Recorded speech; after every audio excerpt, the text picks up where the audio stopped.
one time, me and him went hunting, and then he borrowed one of my arrows. And then it was really far, it was going through, and then we both took a shot, and the moose is going like this, and then it dropped. But then we ran up on the moose, and then we had a big argument about whose moose it was, because my arrows are specifically marked with my heart. So I wouldn't ask no white man court to settle that for us. Me and him have our own court. Anti-court. He won. He won because he's younger and tougher than I am.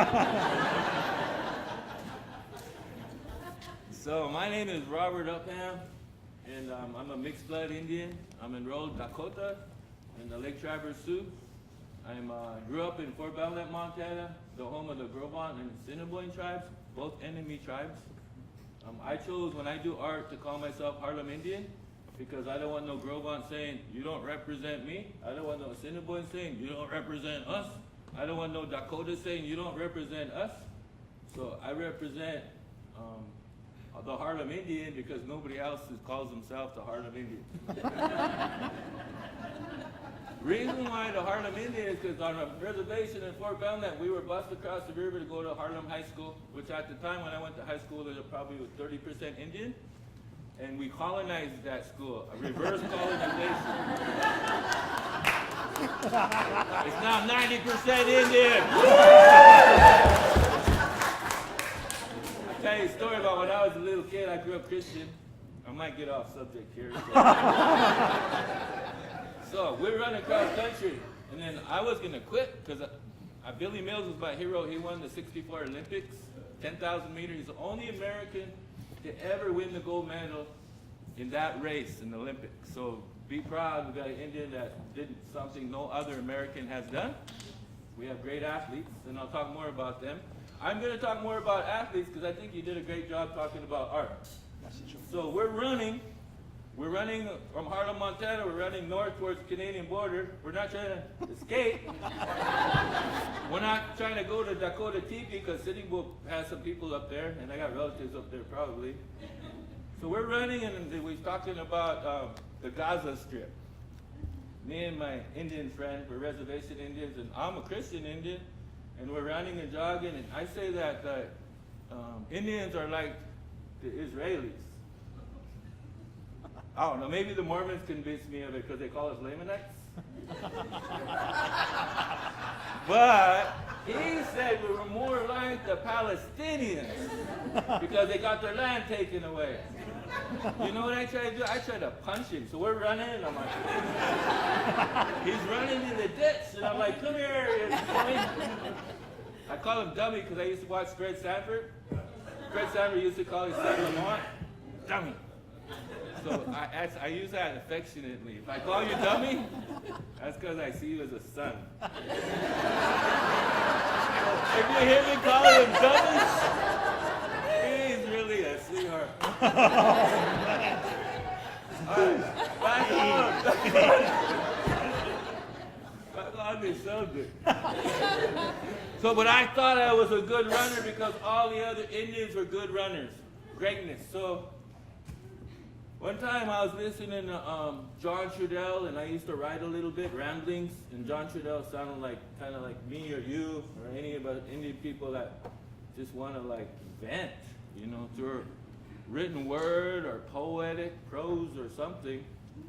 And I listening to him, so I watched his movie, John Trudell, and his movie was inspiring. He said something. He said, when I was in 5th grade, they told me they could make me into somebody, the education system. And he says they lost me there because I was already somebody. So our Indian people, our Dakota people call children Wakaija. I don't speak the language, so I'm probably saying it wrong. But my grandbaby calls me Ampa. And I don't tell her, my name's not Ampa, it's Grandpa. Shame on our Indian people for having such strict rules on ourselves. Jeez. You know, we don't learn this stuff in the classroom. When I was a kid, I was raised by a Gros Ventre speaker, a fluent native speaker, my great-grandmother. we moved off the reservation because my mom's mom was killed when she was little. So we moved off for other reasons. And then we came back later when my grandmother got cancer. Now I'm getting all sad. Okay, let's stick to, what was I talking about? Okay, so I got lost, sorry. So we're gonna talk about John Trudell. Yeah, he said that. Quiltman was a singer for him. He's from Warm Springs, Oregon. I didn't know that. Did you guys know where Quiltman was from? Raise your hand if you know who Quiltman is. Wow, 2 people. Quiltman, man, he's a cool guy. So we were at Standing Rock, and Quiltman had golf clubs. I said, let's play marbles, Quiltman. And so we were hitting that golf ball. So well, I invented that game. I don't know what marbles with using a golf ball is. We hit the ball, I said, and then we got to hit the ball to hit the other ball. And we kept missing. And so we were going around like this, playing golf. And then we went along the river, the Cannonball River like this, and then my ball went under this truck. It was a black SUV, and it had New York license plates on it. New York, you know who lives in New York. Mohawks live in New York. So I said, Mohawks. And then you know what I seen? It was flying in the air. I seen this. I seen this. You guys know what this is? Huh? Even if you see part of it, you should know. Raise your hand if you know. Tell me what it is. I think it's two-row wampum. I think. Two-row wampum is important, and I'm going to mention that in a little bit. So, but it's a Six Nation flag. Six Nation flag. The Iroquois, the Haudenosaunee. Two-row wampum's an agreement, an artistic piece with wampums, shells, beads that. As a contract between the United States government and the Haudenosaunee people. So that's important in the conversation what he was talking about. But I'm not talking about art no more. He outdid me. I'm talking about playing golf. I'm talking about there was a Mohawk SUV in my way of my golf course. You know what happened in 1990? There was an artistic image on the front cover of the Seattle Times, and it was a turned over, burnt RCMP card. That's the image etched in my mind. Because I had an argument with a guy that was part Korean and Choctaw. I worked at Boeing. I had a great job there in the union. You can only go up to grade 10. I was grade 8. I worked there 3 years, going on my 4th. And the guy said, how come you didn't let these guys do this? I said, we didn't let them do nothing. They never even beat us, the Sioux Nation. You know, they attack women and children and da-da-da. We have some greatness. So I said, we're still fighting now. He goes, I don't ever see it. I know, they don't show us being victorious on the news. I don't know why. I want to tell you another story. So here, okay, so there was this Black Panther. My friend went to go visit some Black Panthers in Oakland. This is about art too, so I'm kind of getting back to the art stuff. So they were downstairs with Aaron Dixon, president of the Black Panther movement chapter in Seattle. It went down to Oakland. And in order to be a Black Panther back then, you had to have 2 weapons and 2,000 rounds. They were serious. Remember, they assassinated people back then. Martin Luther King, JFK, RFK. They missed on Muhammad Ali, because he was a great guy too. He did some very important things. And then, so what happened, these guys were down below, and they were drinking some stuff they call Panther piss. It's lemon juice and some white corn wine, I think it was. And then they heard a big explosion. Boom! They ran up the stairs, and there's one of their Black Panther bros standing in front of the TV. It's all blown out. What'd you do? He said, I'm getting effing tired of watching those Apaches get killed by the cowboys. He shot the TV with the gun. Wow, that's art! Isn't it? That's art. All right. So now, hey, you know, another artistic piece, I wasn't even talking about the Lone Ranger and Tonto, but Tonto, his nickname was Jay Silverheels because he played this game. They said he was so fast, all you could say was the Silver Hills, right, brother? Uncle back there, my underdog uncle now. So I'm gonna have to call on him because if I quit being funny and I start crying, I can call him to talk. I didn't know I was gonna be funny. And don't laugh, okay? No more laughing. I mean, it's serious. So anyway, that front page of the news, and man, it made me so proud, you know. The Iroquois people made me so proud. So the Iroquois people, I found out when I went on this walk across the United States with Dennis Banks, for Leonard Peltier, who was in prison, on the advice of my Dekshie, Floyd Westerman, who were from the same reservation. He's my mom's cousin. And he said, Dennis is my brother. And, you know, I asked him if I should go. He said, go, you'll like it, you know. So I went on that walk in 94 with Leonard Peltier. And I'll have to credit the American Indian movement for ever giving me the courage to speak in front of people. Because before that, I couldn't. I was like a student at the University of Washington, probably, you know, like a sophomore in college, and I was scared to talk in front of people. So what happened was Dennis said, hey, we're going to Nevada, Reno, to the university. Can you say something there? Do you read your poem? Because I had this poem on a piece of art that I did. Come down, I was talking about the spirit of the buffalo, comparing it to cattle, you know, domestication versus freedom. And they said, oh, no, I'm not comfortable with that. Then when we went there was a guy from Sweden. There was a Japanese Buddhist. Not that they can't speak for Indians, but after I heard them, I'm like, hey, I can say something. I grew up on the res. So I poked him on the shoulder when we're walking halfway across Shoshone country, the most bombed nation in the world, 500 bombs. Now, who's the United States to ask anybody to not have an atomic bomb? They want to be the protector of the world and use the bomb twice on innocent people, and then they also want to charge Japan for protecting the world? You can't do both, can you? Oh, off subject. Oh, back to sport. So after we went all the way across the United States and we came back, I ended up with my ex, who was in a play called Blackout Speaks. It was at the Mark Taper Forum in LA, and we stayed in Burbank. During that time, I went to the LA Indian Center up by Bellflower, I think it was, and they had some cable access TV, and these Indians were doing some stuff on there. And I seen the Iroquois. They had a special on the Iroquois, and they're interviewing Orin Lyons. And they showed these Iroquois with this emblem on their helmets. They played all the colleges. They done a little tour of all the colleges, Stanford, UCLA, whoever had a lacrosse team. They're not very good at lacrosse on the West Coast. The Iroquois beat them all, like probably by 10 points. Like, that's bad in lacrosse. Like, it's usually a 5-3 game, and the Iroquois, like, they probably put in junior high kids to play. So I said, when I ended up landing in Denver, I said, I'm going to promote this sport. Am I Iroquois? No, I'm not. Am I a player? No, I'm not. I'm a promoter.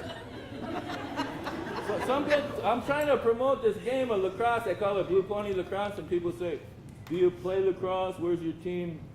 You know, I got aunties, and we got relatives that are Seahawk fans, right? Raise your hand if you're a Seahawk fan. Okay, look, keep your hands up. Hey, can you stand up for a sec, please? Face the crowd. Hey, I got a question for you. Do you play football? No. Why not? Why do you love football if you don't play it? You get my point? I'm trying to promote lacrosse, and they ask me if I'm a lacrosse player. No, I'm not. But I am trying to promote lacrosse for 3 reasons. Culture. This game was a medicine to the Cherokee, to the Creek, to the Onondaga. This game was told it was a healing game for Hiawatha. Let me try to get through this, because I cry when I hear this story. Maybe I shouldn't say this story. I'm going to save that story. Okay, let me stay on this other part. So anyway, culture, excellence, and sovereignty. That's why I wanted to promote lacrosse. The Iroquois play international lacrosse in the World Games, traveling under their own passports. They're, per capita, they produce the best lacrosse players like 100 times better than anybody else. They have a player pool that's about 100 or 200. The United States has a player pool that's probably 50,000? I don't know. It's up there. So the Iroquois play, and they decided they used to have they have tribal members that wanted to play for the United States, and they'd have to compete. And then, of course, they didn't want to choose the Indian boys too much unless they were playing for University of Syracuse University, and they won a national championship or something. But they decided they don't want to wait for permission from the United States or Canada to show their excellence. They say, we're going to do it. And then, so they played many years, and they lost pretty bad. They beat England all the time. There's a story about England, too. You guys know that story? All right, England in 2010, they decided they weren't going to recognize the Iroquois passports. And the Iroquois were stuck in New York. And then the United States would send a special letter to them saying, we'll give you permission. They say, no, we wouldn't use our own passports. Canada sent them a special letter. We'll let you go this one time only. No one time only, the Iroquois said. You either recognize us or you don't. And then England even said, everybody wants the Iroquois there because they invented this game. It's their game. It's called the Creator's Game. It's called Medicine Game. And the Creek and the Cherokee call it Little Brother of War. So the Iroquois didn't play. They didn't go. But they won in my terms. On my terms, if anybody points a gun at me, even at Standing Rock, and they pull the trigger, and they say, are you Indian? Or you believe in Jesus Christ? And if I say, yes, I'm Indian, and they shoot me, on my terms I win because I didn't change my mind. Who has more power? Spiritual power. Spiritually, I win. My spirit did not change. That's who I come from. Now I had to say stuff like that. All right. So, spiritually, but in the white man's mind, they think we lost. Our original instructions tell us how to conduct. I've never seen an Indian terrorist yet. Or us, American Indians. We're honorable people. We might be the world's best people. I don't know. You know, we had the Iroquois are. I would raise my hands up to them as being examples of the world's best people because the United States wouldn't be the United States without examples of Iroquois in their democracy. The Iroquois are also the ones that have their women choose their leaders. Why do women choose their leaders? I talked to Jake Swamp's wife. Pardon me for not remembering her name, but I asked her. I made an observation. I said because they watch how the kids were, because they knew their conduct, and she says, yeah, you get it. They're the most qualified to pick the leaders because they raise the kids. I could tell you by watching my grandkids, who cares? This one little granddaughter of mine, Kaylani, every time I talk to her, she talks about all her little sister learned how to roll over. Her cousin did this. Her mom did this. When's she gonna start talking about herself? She takes along, and all the other little kids are like, I want to do this. I want. I could tell you who I think is gonna be a leader. We need to recognize these kids when they're that small. I'm going to say something here, but I really respect all the PhDs and all you educated people. But my grandbaby, I'm going to tell a quick story, and then I'm going to talk about the Iroquois again. My grandbaby's sitting on my lap. Oh, shoot, we're going to run out of time for tattoo. Oh, that's okay. Carry on. So she's sitting on my lap, and she was telling me, she felt my collarbone. She's 4 years old. Grandpa, what's that? I said, that's a bone, and I felt her muscle, and then that's your muscle, and it connects to the bones, and it helps you move, and then it's covered by skin, and then the 4-year-old girl touches the wall, my grandmother. Like the wall? And I said, yeah, I like the wall. And then she says, does a wall have bones? And he said, yeah, the wall has bones. I was tripping on this little girl, comparing your body to the house. And then so I'm like, yeah, and I looked under the sink and HUD housing on the reservation. I didn't think they'd finish it underneath. It was all boarded in like that. So I had to go outside on the deck. And then the 2x4s, here's one. Here's what's inside of the walls, baby. Goes, oh. And then she says, and water too? I said, yeah, like what's in the sink? And she said, in the bathroom? And I said, yeah, end of that story. A month passes, and then my daughter's in her room, and she's laughing. I go visit every weekend. I don't live over there in Quinault Res, but I go visit. I love visiting my grandkids. So she's laughing, and she calls me in there. Ask that question again, Kaylani, and Kaylani says, how are babies made? And my daughter's eyebrows go, oh. And then I said, I got this, Heather. I got this. When you guys remember talking to the birds and bees with your kids or grandkids or anything like that? Raise your hand if you ever talked to them about the birds and bees. Come on, not that many of you did. At least you tried. Okay, here's the deal. I never was talked to about the birds and bees.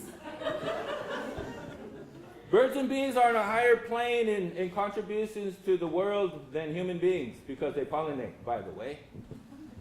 So then I said, I got this, Heather. And I said, Kaylani, do you remember when you were talking about the house in our body? Do you remember that? She goes, yeah, Grandpa.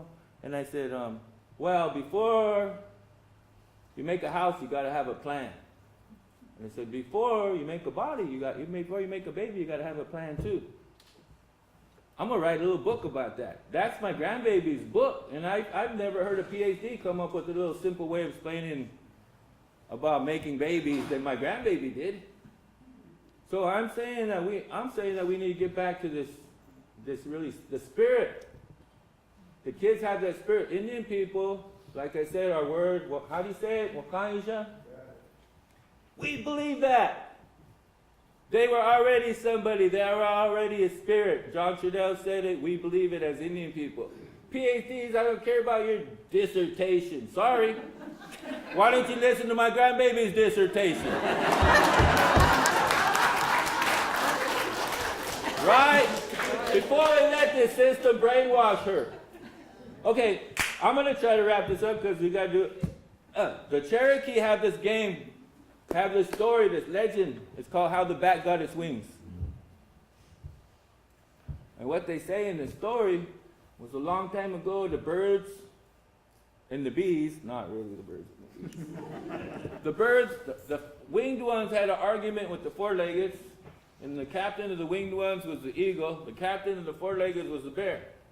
And there was these two little creatures wanted to play on a team. They wanted to be a member of a team.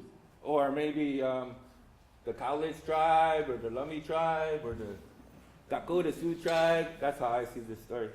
So these two little creatures asked the sellout eagle chief, oh, I'm just kidding. this eagle, can we be a member of your team? And they said, no, you can't. You have no wings. You're too small. So then they go back to the bears, and I'm not telling this like the real storytellers tell it. I'll just do a short version of how I tell it. So they asked the bear, can we be on your team? No, you're too small. You can't be on our team. So they go back and forth, and finally they went to the eagle and said, the eagle said, well, he talked to some of his other bird friends. Can you make some wings for these guys? Well, let's have them on our team. Let's pity them and let them have on our team. So they took the drum that they sing the song, ceremony song with, this piece of art, so to speak. They took this drum and they dismantled it.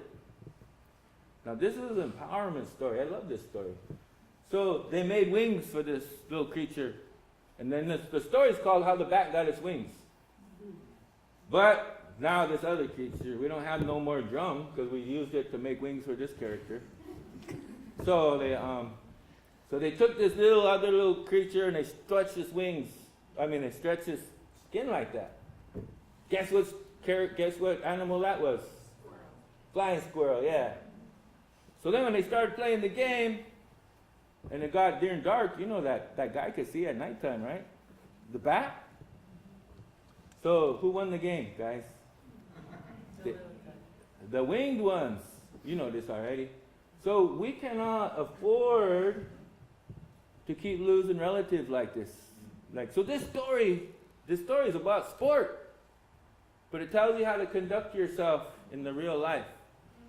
I'm going to go back to tell the sad story, hopefully. And then Hiawatha, the Iroquois used to war with each other and kill each other. I mean, they were mean and sad, and they had a peacemaker come to them. And they told them to be peaceful. So Hiawatha one time had lost every one of his daughters. And Michael Myers tells me it was $7, and then he had lost 6 daughters, and then he went to go see the Tadadaho. I won't tell the whole thing because I'm not prepared to do that. I'm just sharing this because I want to recognize medicine in other tribes, and this lacrosse, this is not a white man's sport. This is not a prep school sport. So they took Tadadaho wanted to help him heal his spirit. And I'm gonna do something different, still along the lines. So they played a game of lacrosse, the medicine game. And while they're playing the game, because they played this game to heal people, all these players lost focus. They lost their intent. And they looked in the tree and they seen a beautiful bird, and they ran towards that bird and they trampled on Hiawatha's remaining daughter. They killed his daughter, and he was very sad. And then his eyes were full of tears, full of anger, and he was walking along in the trees, and then he bumped into a tree or tripped over a root. And then when he was sitting on the ground, he seen this lake next to him. And then he seen all of these ducks. But then the commotion he made, the ducks started to leave. And as they left, the commotion, and as they left, the water the shoreline showed, and then Hiawatha seen this wampum. They call it wampum now. I don't know what it's really called. The shell?